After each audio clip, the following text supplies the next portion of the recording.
Feel good? Okay, let's go.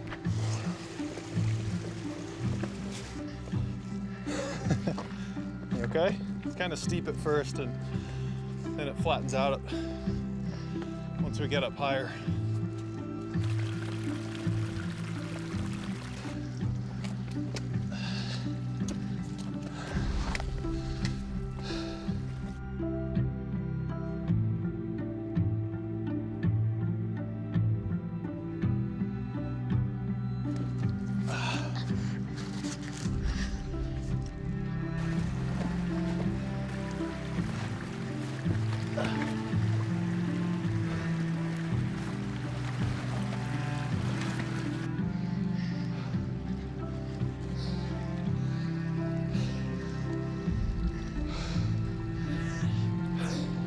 Take it. No, let's go. We're gonna go. We need to get up there. No, please. Before the sunlight's gone. Dad, please. We only have a half a mile to go. That's gonna take long. Well, that's how it goes. That's why we're here. It's not supposed to be easy.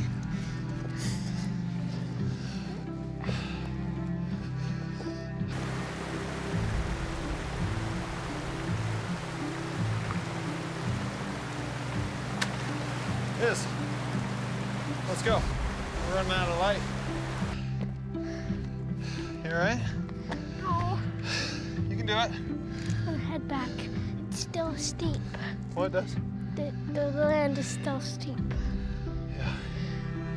When does It the is. steep part end? Right up here, I think. Dad, are we there? I don't know. I've never been here. Stay close to me because there are drop-offs here, okay? Okay, where are the drop-offs? Cliffs. Will you help me set this up?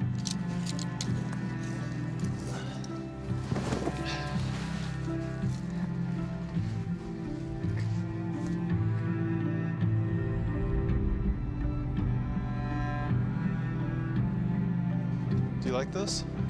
Yeah. I think that's really nice. You see on El Capitan, this rock right here? See that line, the shadow line? Yeah. As the sun goes down back here, that line is going to rise.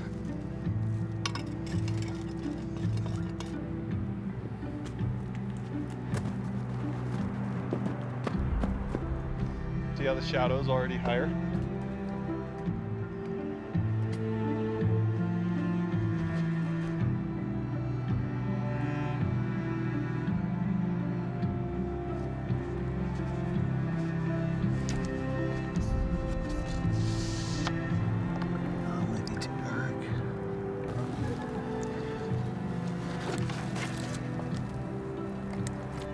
You gotta be really gentle because if you do it too fast, the water, the chemical gets under the collodion and it peels it up, lifts it up off of the glass. Like that. Exactly.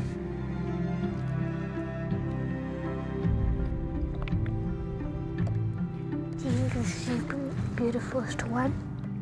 No. This is the first time I've ever carried a darkroom in. Usually I just do it out of the back of my truck. That is a nice plate. Thanks, man. We gotta wash this one a little bit more or else it won't be preserved. Will you grab me that gray thing? What gray thing?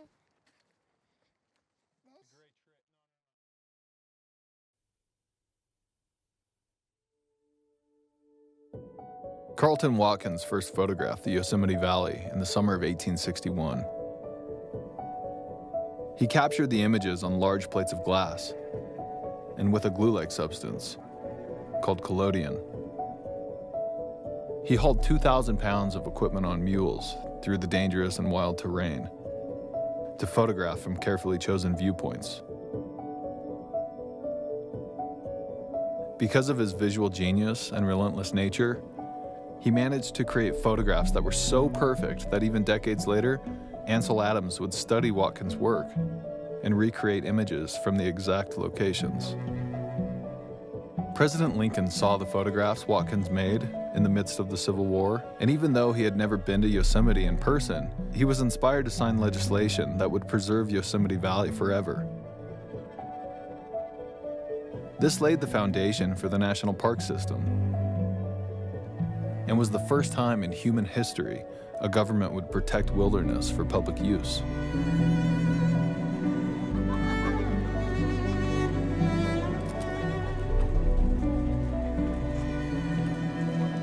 The explosion in visitations of all national parks is only going to increase because our population is not going to retreat. Yeah. And so coming up with a new formula for how we enjoy and use the national parks is a real brain teaser.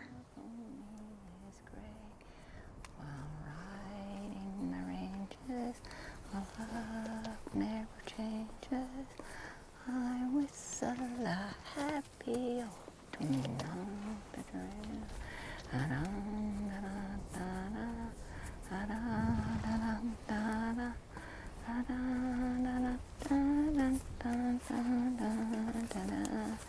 while riding the ranges.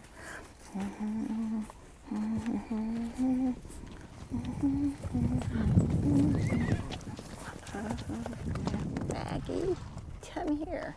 You're not supposed to be chasing those elephants. Come on. My favorite old horse that saw me through many, many miles through all kinds of weather, from hot to freezing cold, died this winter, Waddy. He's retired down here riding these ranges with nobody on his back now.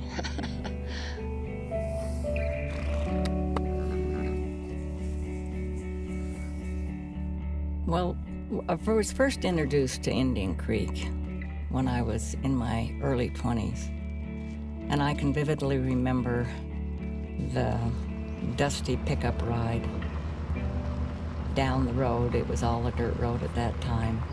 And the billowing dust out behind us all the way. And as we dropped down into Indian Creek, just the magical sense that came over me. And the feeling of suddenly feeling truly at home. This was the place I was meant to be.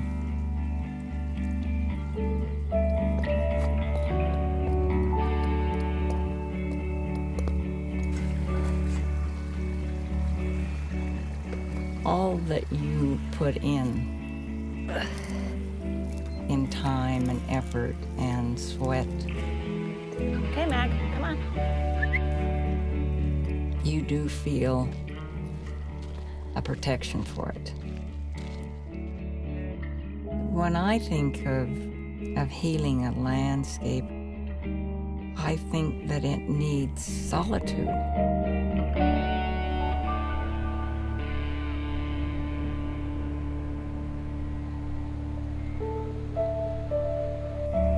I mean, we can name monuments, we can name parks, but what it really needs is nothing.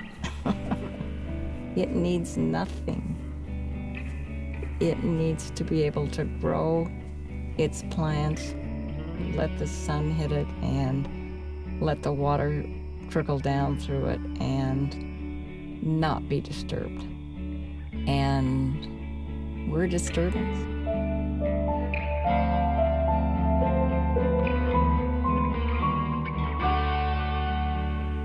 Now in the present time is the number of people coming, and the chances of this being vandalized gets greater and greater.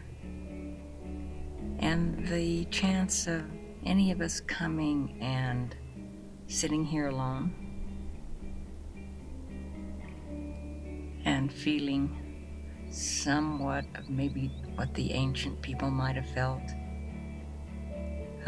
will slowly be lost.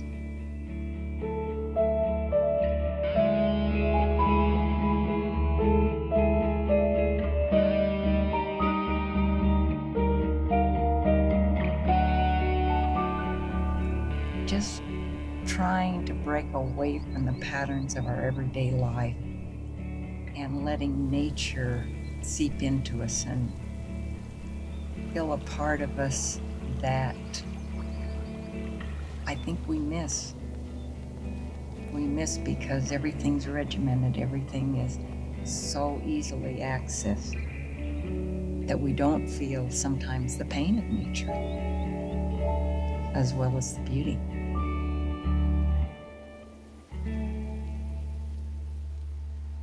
That's the point for me, is to get an idea of where different people are coming from. Like the conversations that were sparked from the photographs that Watkins did. If I go photograph in a monument or a national park, like with this camera and this dark room and my old chemistry bottles. You'll draw a crowd, I'm sure. Yeah, I draw a crowd, and it always catalyzes conversation, and it's a good thing. Yes. Yeah. Leave this here and bring this right foot forward a little bit. Or just kind of turn your body toward the light.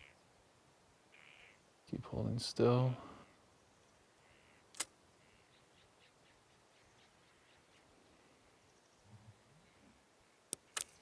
Good. Let's see how that goes. At least it'll be a starting point. See how the exposure's looking.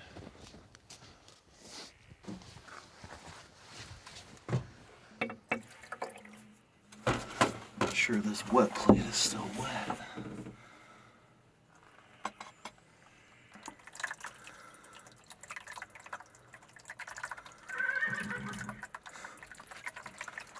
She's a little too centered, I think, maybe. Might be a little boring.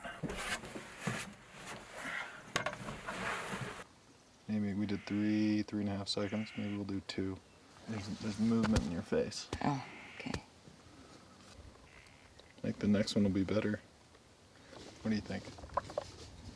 Well, Yeah, kind of boring.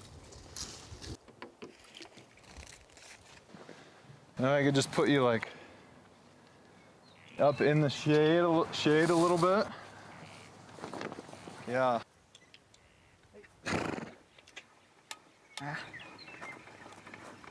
Stop.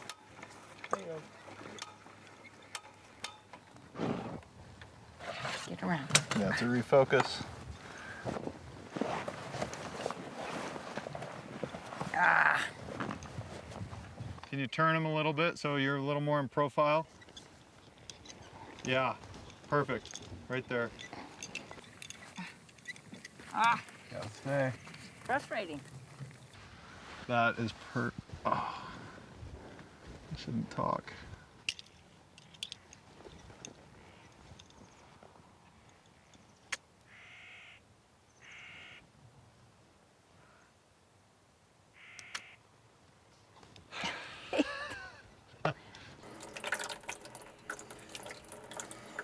Is it just blurry?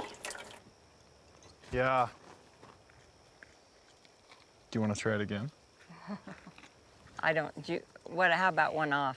Just holding you. That's fine. Yeah. Oh, you can't see. That's our marker. You can't have your butt to the marker. Come on. Can you do that for me? Okay. There it is. Whoa, right there. Perfect. Perfect. Ah, I'll have to. It's okay. Oh. Can you do it again? Bring him around again. Scout, come here. Come on. Come on, Scout. Come on, Scout. Hi, sit. Yeah, perfect. Hold still. Don't smile. Relax your face. Close your eyes. Open.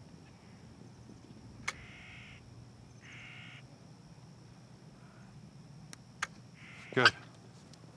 Sorry, buddy. Perfect, right there. Hold that really as still as you can.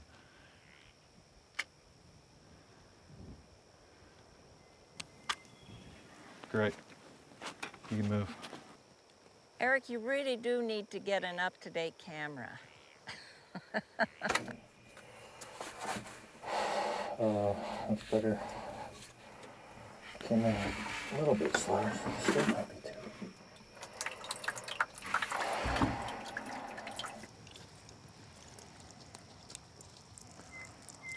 Well, already I like this one better. Yeah, that one is much better. Much better. Yeah. Yeah. Yeah. This is why we came down. Yep. This is it.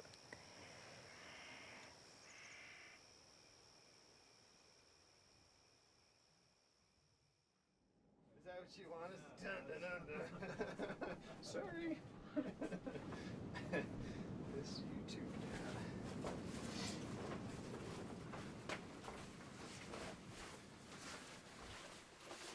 Colder gear.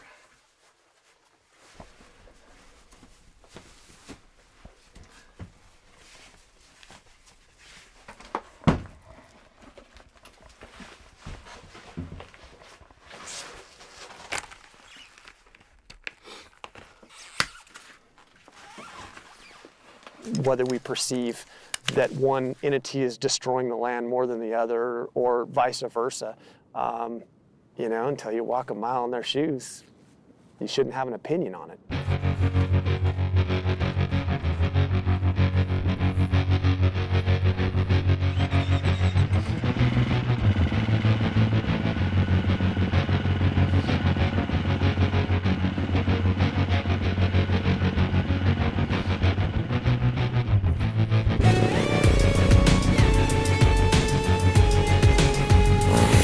It changes you. It morphs you into a better person. I feel stronger, I feel healthier, I make better decisions. It's intense. Yeah, it gives me goosebumps when I think about it. And it's the best and the biggest drug that I've ever seen and want to taste and want more of.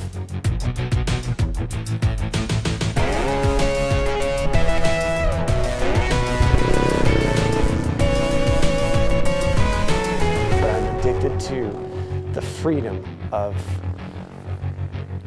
being in the moment. The more I do it, the more I want it. The more I want it.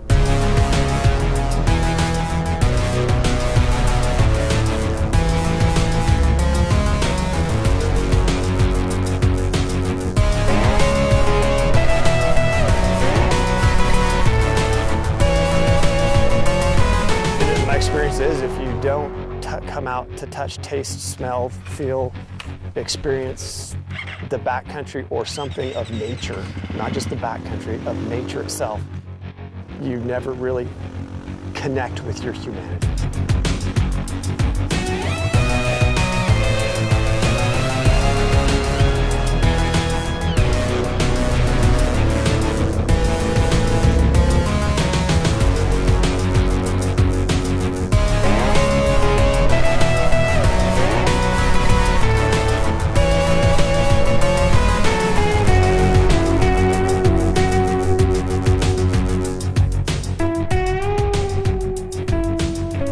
Most people out here, when they take their helmets off, you'll find they're not some crazy kid throwing up a wheelie on a two-stroke just trying to tear stuff up. They're doctors, they're attorneys, they're moms, they're dads, they're kids, they're grandparents, they're people. They're people that have a passion just for enjoying the backcountry at any moment, whether it's mountain bike, dirt bike, hiking. You just need to get to know them, and then your opinion will change.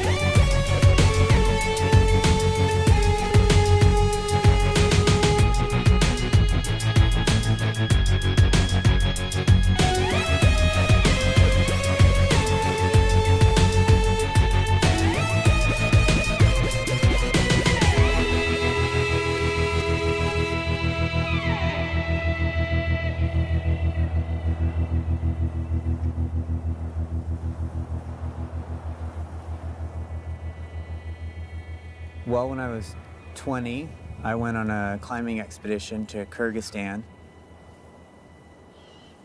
and about a week in, a sort of border skirmish opened up, and we got caught in the crossfire, and we were kidnapped by a regional rebel group, and we were held hostage for a week, hiding out in the mountains from the Kyrgyz army, until we finally grabbed this guy and threw him off a cliff.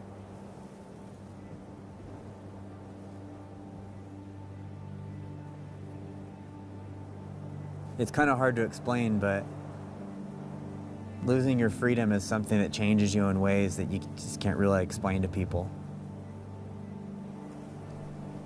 When I climb by myself without a rope, I really appreciate the level of focus that it forces me into. And for me, that's how I forget my other problems in the world, I guess, is by doing dangerous things under controlled circumstances. I guess it forces me to be alone with myself and think about things. And I just focus on the process of what I'm doing, which is just living. Living my life in the wilderness, having another tea, another coffee, walking some more distance, not trying to conquer anything or tick anything off the list or do anything special, just getting out and doing. When I was a little kid, I was like a full head smaller than even all the girls till I was like 17. So I always stayed out of sports and everything. My parents started letting me go backpacking by myself when I was like 14. And that was kind of the first time I discovered an activity that I could do and I could be completely in control of and didn't have to try to keep up with other people.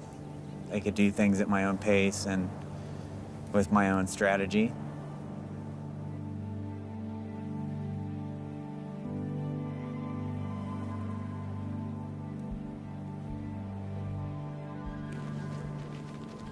Yeah, guiding people was a job, but it is something that I do also enjoy because I legitimately like showing people a good time, and I like helping people do things that they don't believe that they could have done themselves.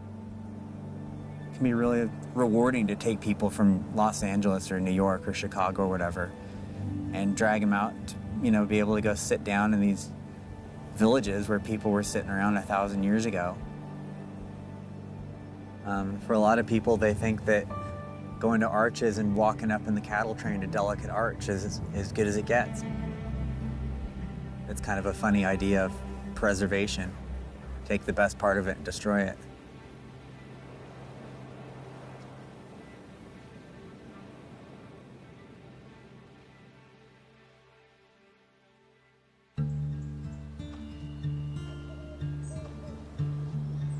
The Collodion process really saved me more than anything.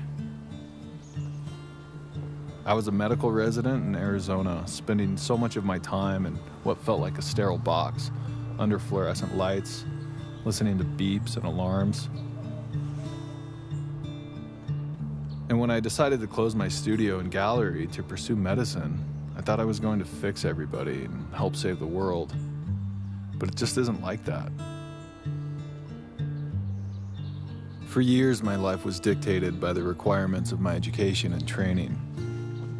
This left me feeling detached. But detached from what, I didn't know.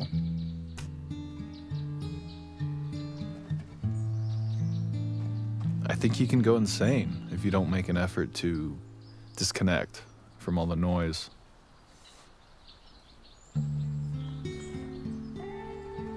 I escaped whenever I could. Living in Arizona, I was surrounded by so many well-known places in nature. I went to Monument Valley, Yosemite, Zion, and Joshua Tree. And I took my camera. Those experiences were everything medicine wasn't. It was slow and precise, and it was quiet. When I would come back from a trip in wilderness, I felt more aware. Instead of just hearing my patients, I actually listened to them. I noticed more. I had new eyes. Photographing these places with a slow process changed everything for me. It really made me question how I wanted to live my life. What kind of doctor did I want to be? What kind of artist did I want to be?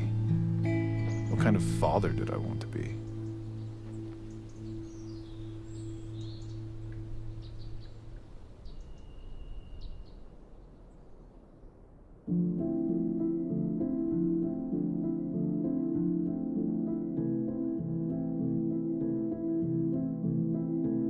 I would often call my older sister Alicia to explain my doubts about being in the field of medicine. I sought her advice because I knew she had something that I wanted for myself. Her connection to the natural world through horses is what I admire most about her. She lives in the desert and embodies a sense of freedom few others possess.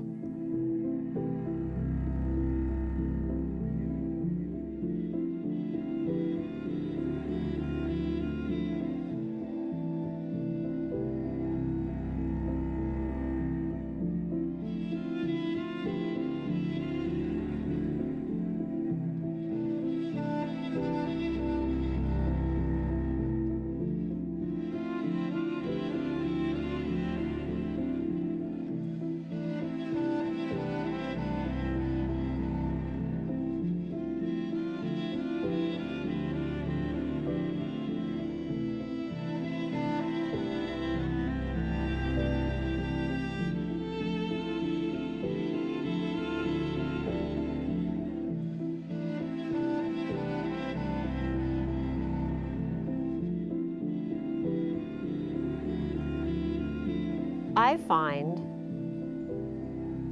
that the time I spend with the horses brings balance and harmony into my life. It reconnects me with my wildness, with things that are a little simpler, things that, you know, calm thoughts. It reminds me of my place in the ecosystem. They're part of our connection to everything.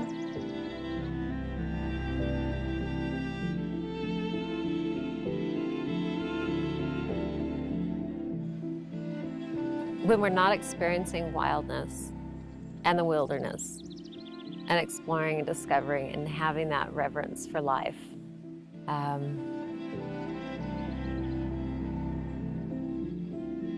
we stand to lose everything. We stand to lose the horses and the landscape and the wild waters, and our planet and our souls and everything it is to be human.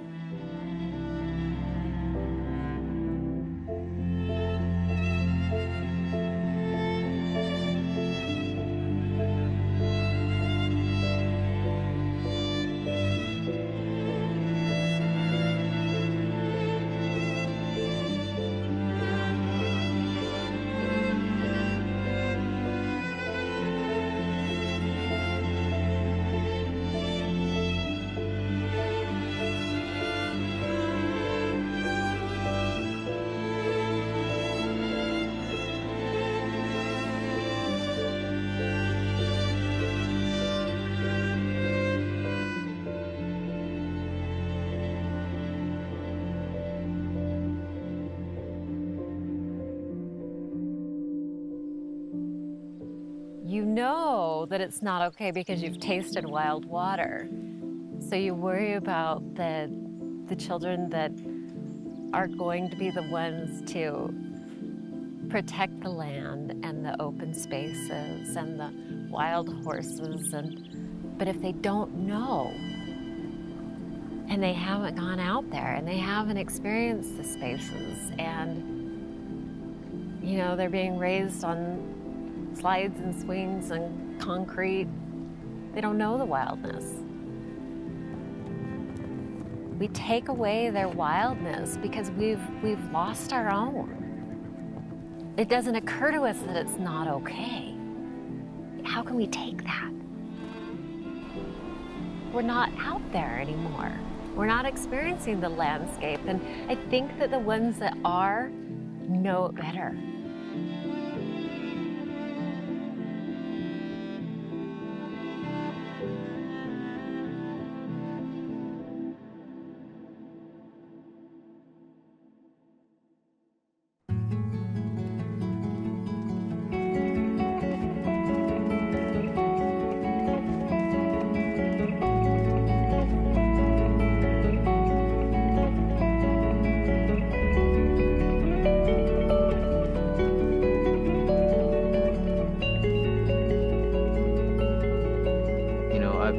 been very blessed to have that same feeling of knowing what it's like to be a distance runner in this area, and, you know, be on the trail out on the land. And it feels good, you know, it feels good to be out in the dirt, my feet on Mother Earth, being connected like that. It's the same blood that runs in my veins, the same blood of my ancestors. And even thinking beyond me in this contemporary moment, it's the same air, it's the same water, it's the same earth. All of that is the same that generations before me got to experience.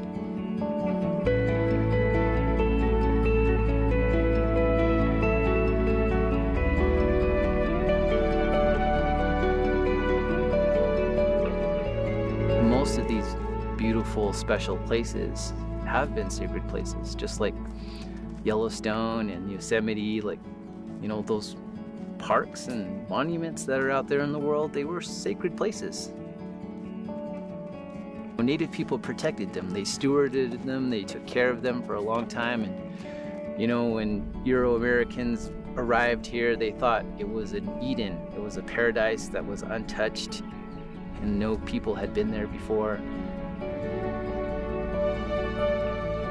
But it's completely the opposite. You know, that's why the Bears Ears National Monument is so special, is because we want people to be in the landscape. We don't want them to be separated from it. We need to be out here. We need to all take responsibility and accountability and be held into, you know, counting on each other to take care of the land. It's not just one person or one group or one tribe, it's everybody. I hate speaking for everybody. I don't like doing it, but it's necessary to get as many voices as possible to speak out for both Native communities and the landscape. Because something that I never see consistently brought up, especially when they're talking about Bears Ears, is it's not just about people. It's not about just human beings. It's about all the plants and all the animals, all the medicines, all of our ancestors, all the burials, all the spirits that live out here. You know, it's not just us.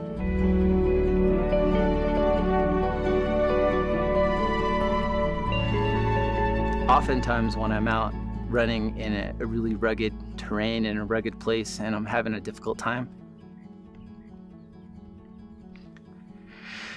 I'll think about the people on the long walk. You know, they didn't have a choice, but they had to walk hundreds of miles to their concentration camp. And when I'm running, it's nothing. The pain and effort you feel is nothing in comparison to what they had to go through. And it wasn't just my people, you know. It was so many other Native communities that went through that.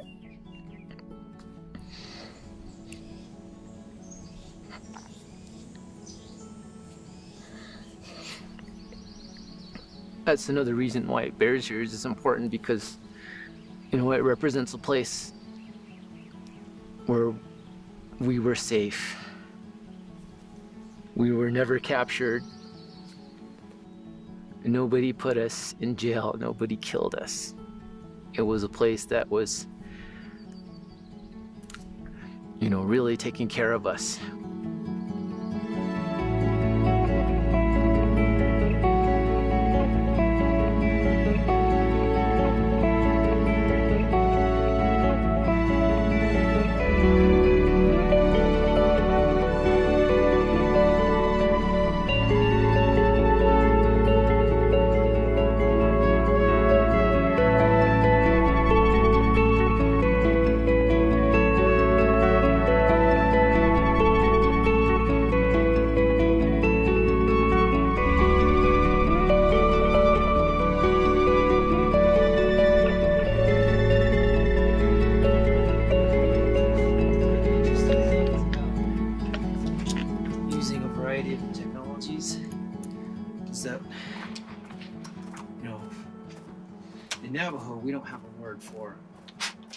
movies or photography or anything, it's more description.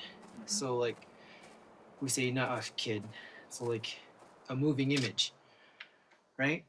And so this is super interesting. So for us to like have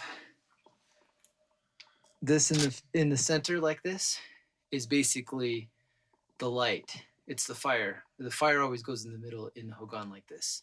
And so it's the area that you tell stories in. I feel uncomfortable being on camera. I feel uncomfortable being photographed. Yeah, I'd like you to just position yourself however you'd like to be. But I feel like in this moment, it's important to tell the story and let people know that we are still here. And I am working with you in this image production of myself because I want people to see that I exist and I'm a person.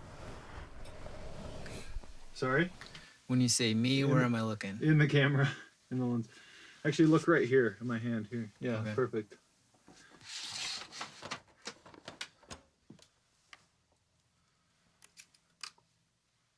Okay, this will be for a few seconds, all right? Ready? Perfect. Keep holding that. I'm here in my land, and I'm gonna live here, and I'm gonna die here. Okay. This is my place. This is where I belong. No one's gonna take that from me.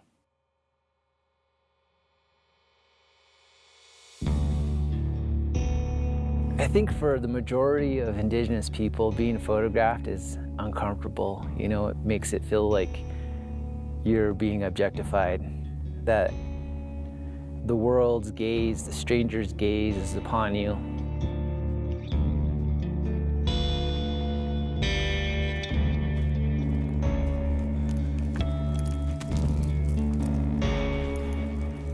And that they don't understand nor really care what your disposition is in life.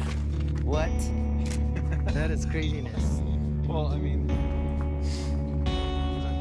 I wanted to take Angela's photograph, not to mimic images from history as a gimmick, but to make real portraits of modern indigenous people using a timeless process.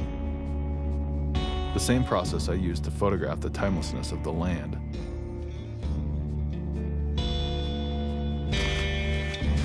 Okay, look at me. Try not to move while I focus.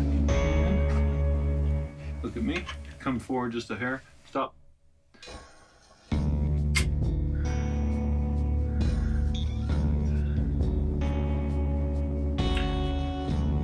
4 seconds. Good. Try to be fast this time. Right. Slow down.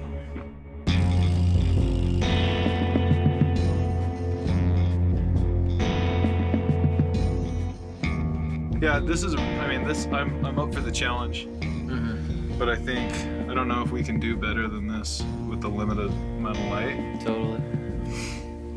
But I actually really like that one. What do you think?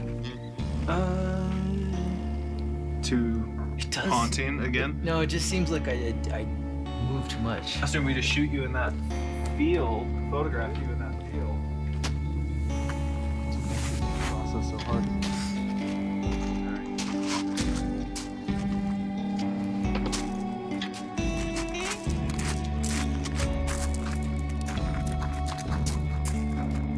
Can you open your eyes wide and bigger? Okay, good.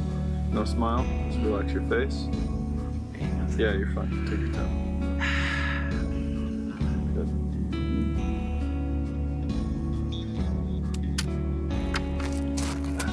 That was hard, I can tell. It's hard. I can tell.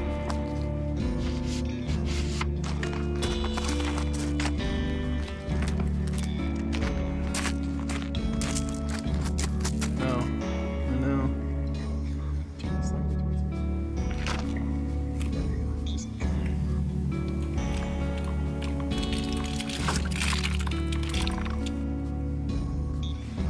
It's kind of cool that we have portraits in the landscape, you know, in our homelands that we love.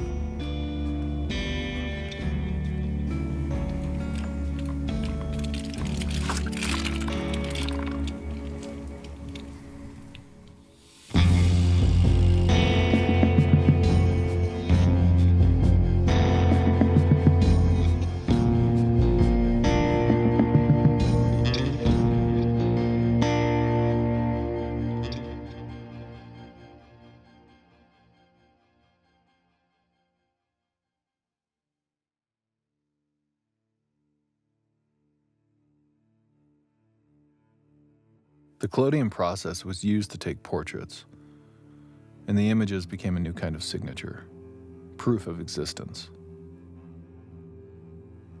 This is what I thought of when my friend Jenny Lynn asked me to take her portrait. She was fighting early onset Parkinson's disease, needing medication every few hours in order to move.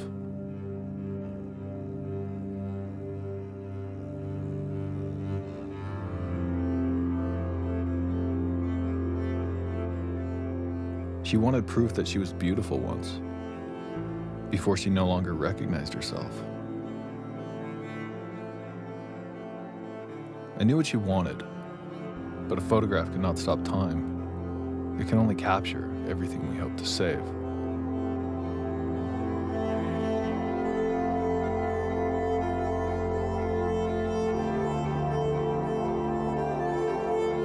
When I was taking Jenny Lynn's portrait, I didn't feel like a photographer or a doctor.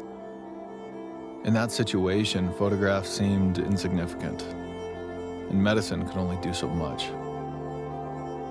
It felt so much more important to just connect with her and be there. I felt like I was standing in Yosemite again, in the shadow of photography's giants, wondering if an image can preserve anything.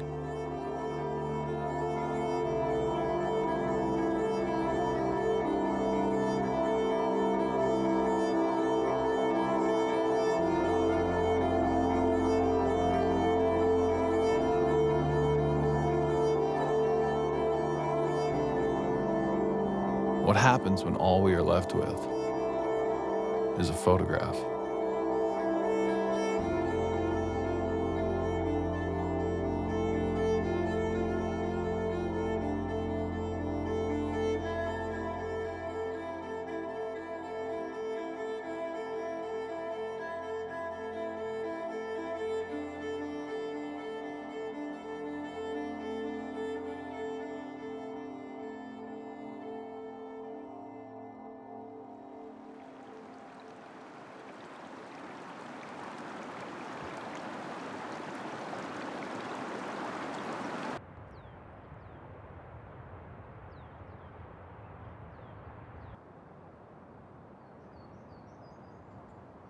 We want to come over here. Sorry, it's a little wet that way. And there's bugs everywhere and it's gross. It's okay.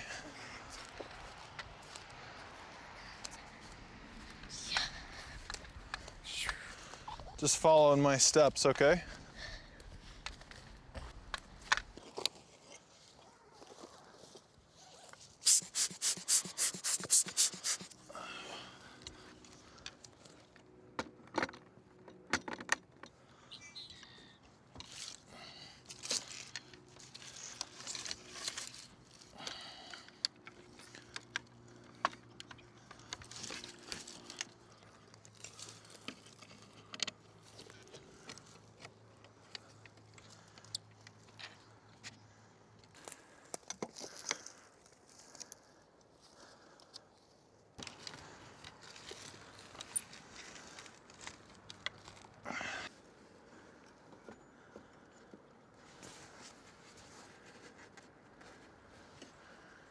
That is a lot of height to get in the frame.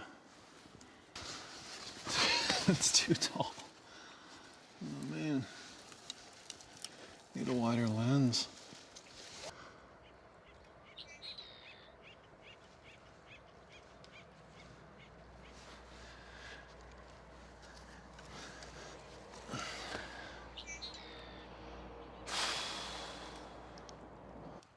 Feel how hot that is.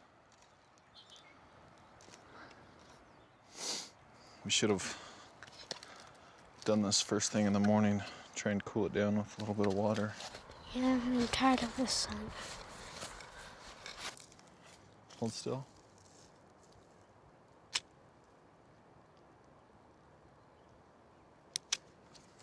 All right.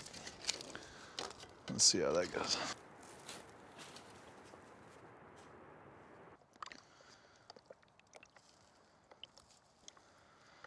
Oh, it's too hot. Look at all this. Yeah, I think we need to do this in the morning instead of right now. Are these stripes there? Yeah, that's all chemicals. Because the temperatures are really wonky. Some of my chemistry was a little bit cool. The plate was hot. The tent is really warm inside. So everything's out of balance.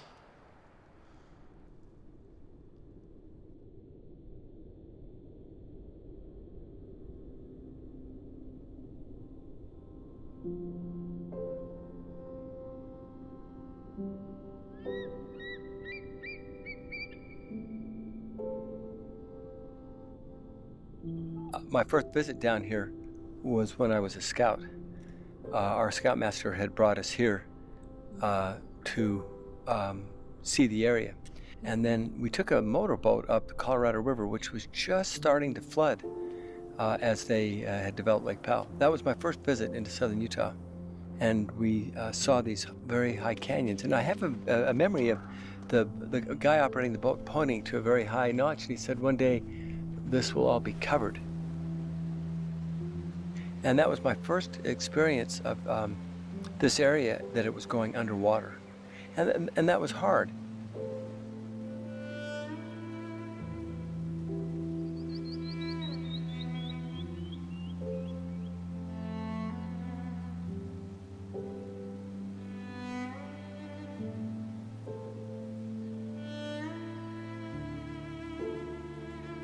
They kept talking about this going underwater, and I said to the guy why, and he had no answer.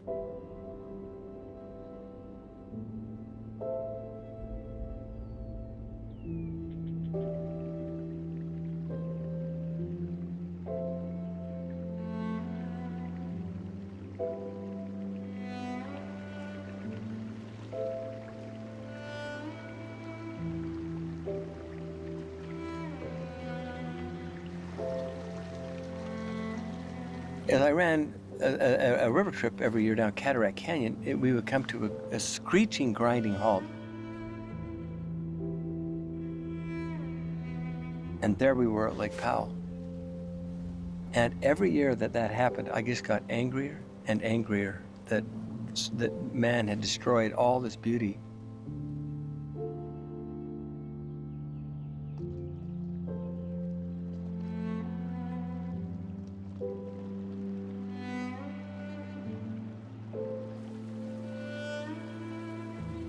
This is Glen Canyon. The arch that's behind us, Jacob Hamlin Arch, is one of the bigger arches in all of Glen Canyon. The second biggest natural bridge in the world is completely underwater. I go by it, we look at it, and I'm waiting for the water to recede so that I can go under it some way. That is a love of land. That's why we're here.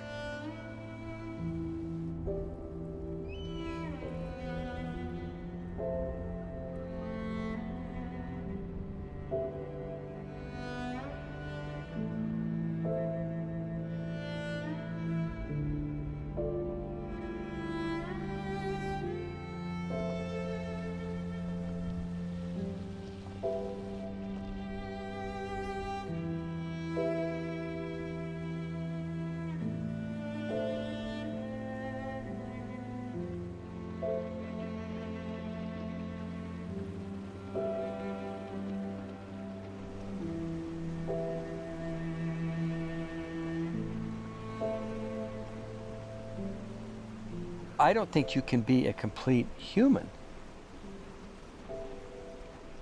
unless you come out to where we evolved. Otherwise, you live in an artificial world.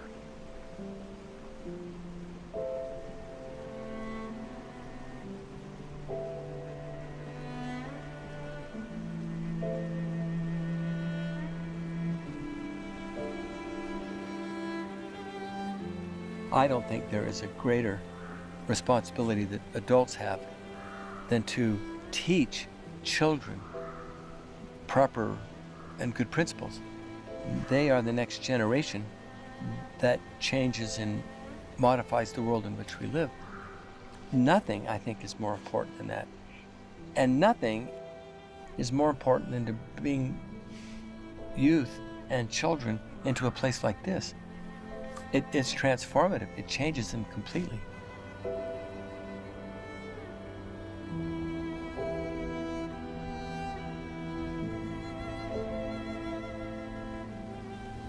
Getting people to talk one with another is a huge, huge challenge with all these diverse opinions, and everybody has a view about land. And there's no necessarily right or wrong view.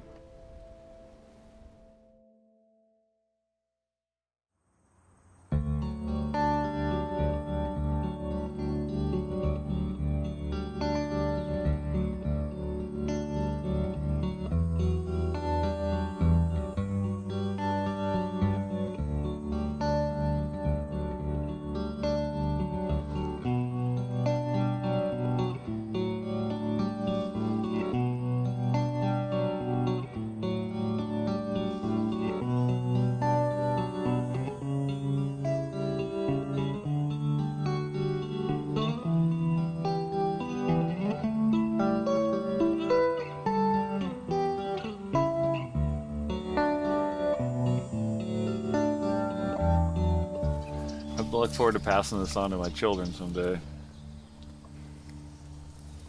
And I assume they'll pass it on to their children. I would love that whole idea, and that's part of what I'm trying to create. You know, we all want to leave some sort of legacy in life, right? And I want my legacy to be a lot more than just making money.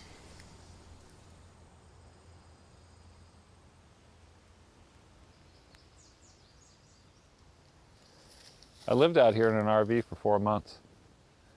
It was just me and the farm, and an occasional glass of wine. I'd just walk around, and I'd walk through the olive grove. That's why I say in the evening, because I'd come out after work and walk through the olive grove in the evenings, and just relieve my mind. I was going through a really troubling time of life anyways.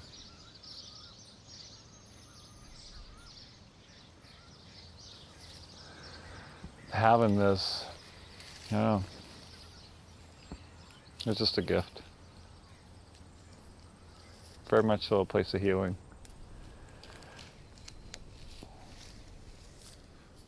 Jeff Morgan purchased a photograph I had made in the Bears Ears Monument in southeast Utah. He's the CEO of a drilling company. The first time I met him, we had dinner and discussed issues surrounding public land. He told me that everything we have in our lives is either harvested or mined, and he couldn't support the cause of preservation based on his experience in the mineral exploration industry because he's seen things taken too far. I explained to Jeff that the places I had photographed had made a big impact on me, and I wanted to see them preserved. We didn't share the same opinion, but we continued the conversation, and we listened to each other.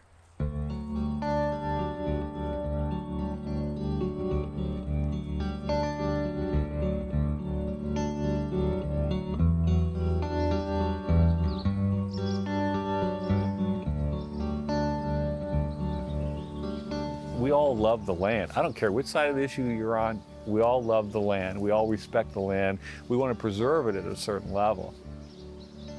We all want to make sure all the beauty stays. And it's easy to be in that space. If you have everything you need, you have a job and you have your place in life. We forget the fact that our homes were built on land that other people may have wanted to preserve at one time. And we drink water from reservoirs where dams were built where people didn't want to build a dam before. We get our energy from the mining of oil and gas. Our cars are made of steel and plastic. The plastic comes from oil and the steel comes from mining. And we forget that because we have what we want, and so we don't think about the ongoing use of land.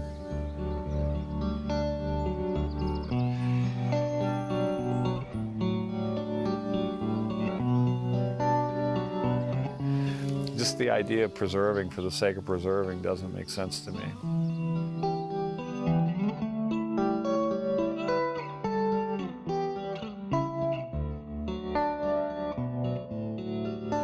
Photographs appeal to me just because of their beauty. you could see the beauty of the landscape in black and white in a way that I hadn't seen before, actually. Although Jeff had purchased my photographs, he had never been to southern Utah. When I told him we were doing a 16-mile hike with Rich in Glen Canyon, he wanted to come. These guys are on opposite ends of the spectrum, but they're here, and they're talking.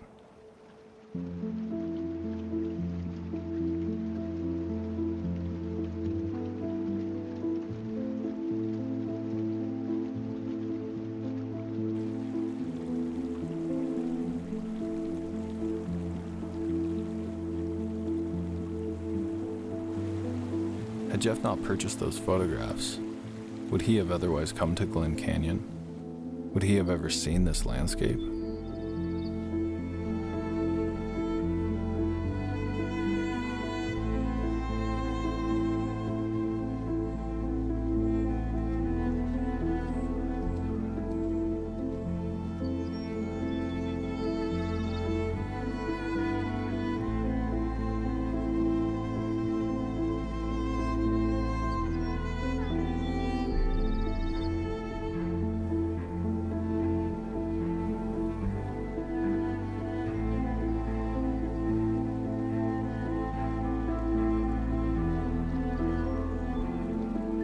For most of the hike, he led the way, like he was on this great adventure and couldn't get enough. He was like a kid.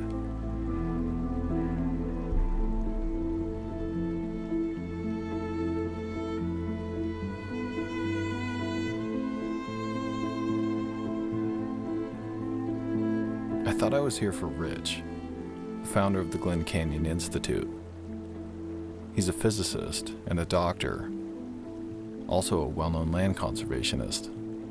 He's a disruptor and one of my mentors. But I kept seeing Jeff, the CEO of a drilling company, walking with Rich, walking with me. My focus began to shift. Here we were, sharing common ground.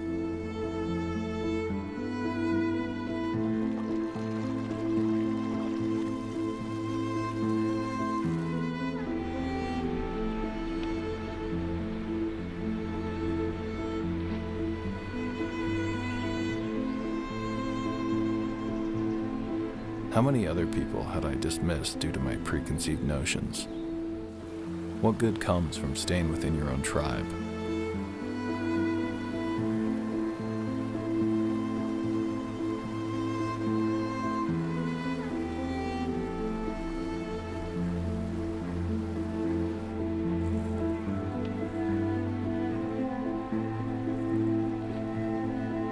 It's a profound experience to connect with the landscape. Connect with each other, connect with ourselves.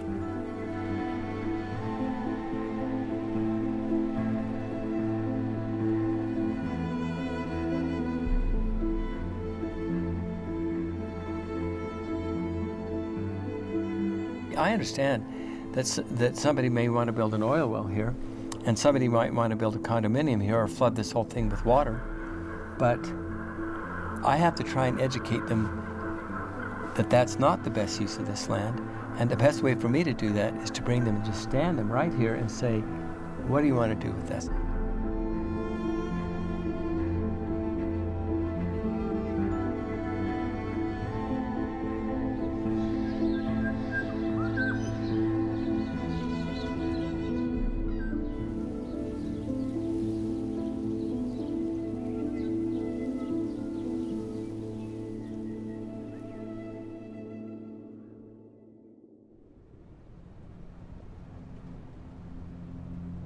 I remember as a kid driving through places like Monument Valley, or seeing road signs to Bryce Canyon or Zion National Park.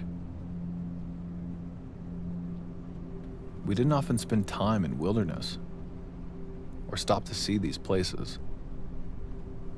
Road trips were about getting from A to B, visiting family and playing with cousins. I remember seeing the spires of rock formations from inside a moving car. or from the occasional viewpoint. Now that my wife and I have kids and live near so many incredible landscapes, I think about what I want to do differently. I ask myself how I can expose them to wilderness in a way that connects them to nature.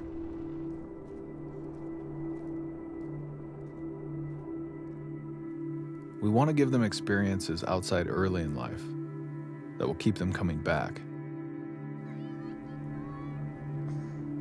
Oh yeah, it's fine. That's a good job. This is big.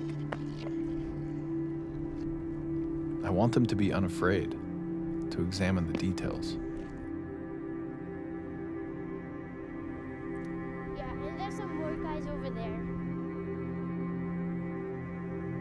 I try not to tell them what to think.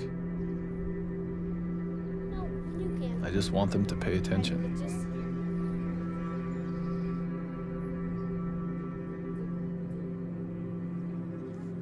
I've noticed that when I bring them into this landscape,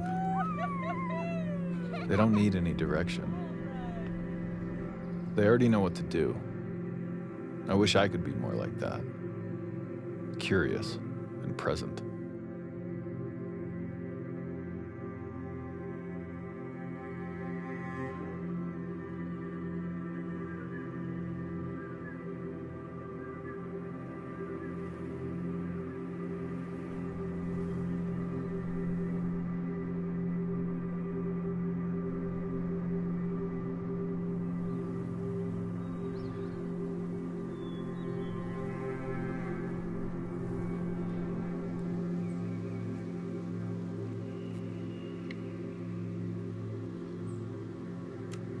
Before collodion was used in photography, it was used as a surgical dressing.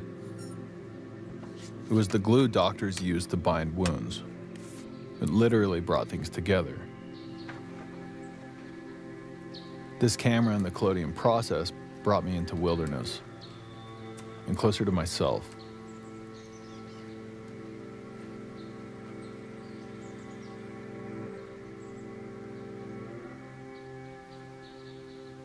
It's hard to explain, but from the time I take a picture to the time I develop it in the darkroom just minutes later, I'm just excited. Like when my dad would take me to buy fireworks, or when I climbed the ladder to the treehouse in our front yard for the first time. It's in those moments of anticipation, there's this sense of mystery. And I just feel joy while I watch the photograph emerge onto the glass plate. There's almost always some mistake or some misfortune, but I think it makes the image more interesting, more playful. The artifact and imperfections is really what holds my attention. It's totally exhilarating, and it never gets old. I become a kid again by taking pictures this way.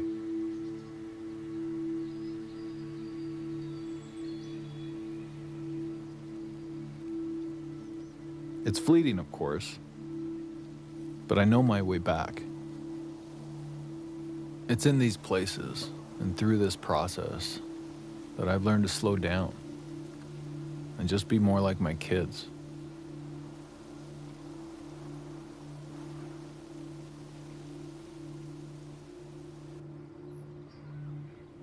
Maybe curiosity and presence could help save us all.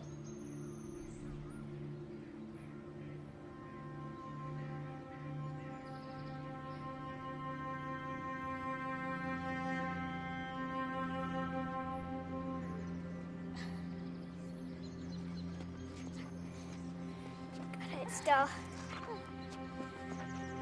And now just climb up here. There's tons of sticks. It's like a bird nest. Well, maybe it is a bird nest.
Kind of like these trees right here in front of the rock.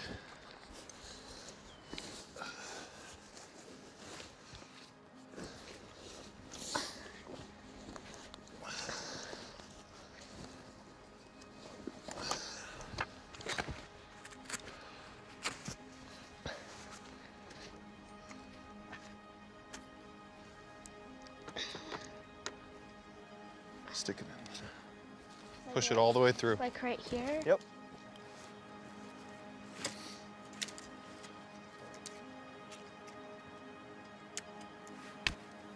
Right here.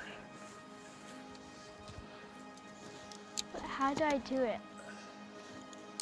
Try. Dad, I'm not tired anymore. Good. Feeling good? Yeah. Don't walk. See if that stick. Nice hit. I feel like we should get this tree in it a little bit more.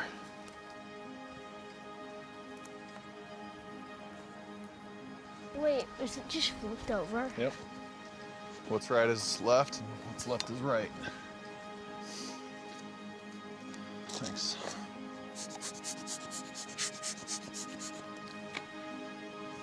Yeah, this stuff stinks.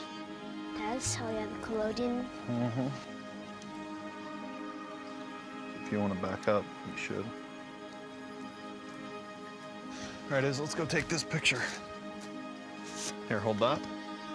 This thing? Yep. Hold really still, don't walk or move, stand, okay?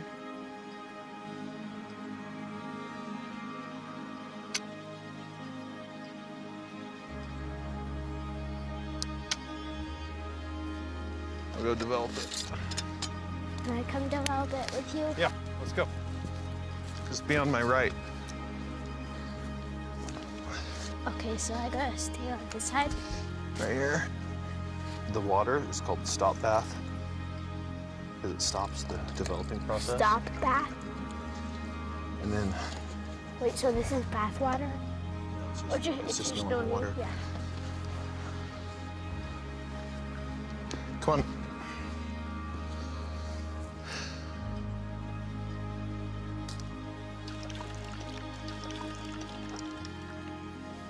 I think this one is better. Do you think that? Yeah, I think it's a lot better. I think I love it. Do you like right here? Yeah, I really do. It's like you have this dark area in the shadow, and then where the sun is hitting the dawn wall, and then over here you have more black. We need to spend a good amount of time washing this with water, though, so that it stays preserved for a long time. What's preserved mean? It means we can save it, and it doesn't change. It doesn't deteriorate, fall apart. Yeah, I think that's one of my favorite plates I've ever made. It's also the first time I've made a plate that's vertical. Most of the time my plates are sideways like that. But because this mountain is so tall, I had to do it differently. Yeah, no, I like how it's vertical like that. You do? Do you like it? Yeah, I love it. I'm really excited about this one. The next photo we take, can we take the choir through? Like, you know, the The spires? spires? Yeah, can you take a picture of them next? Yeah.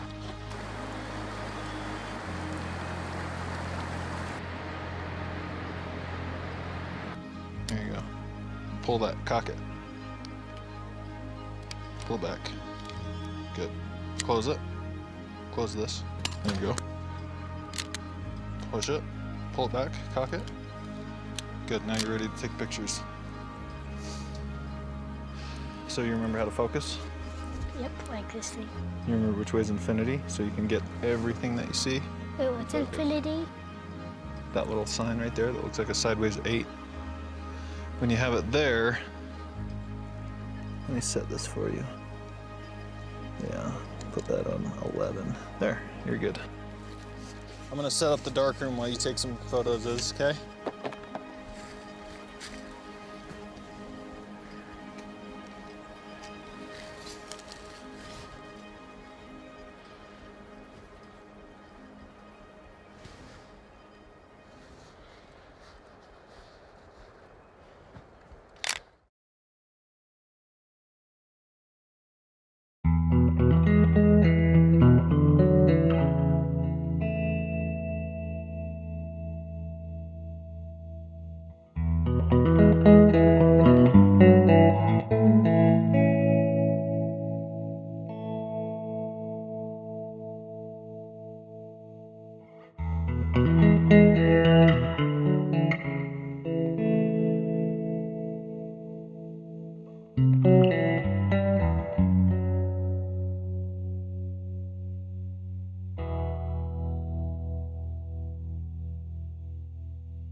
Bye.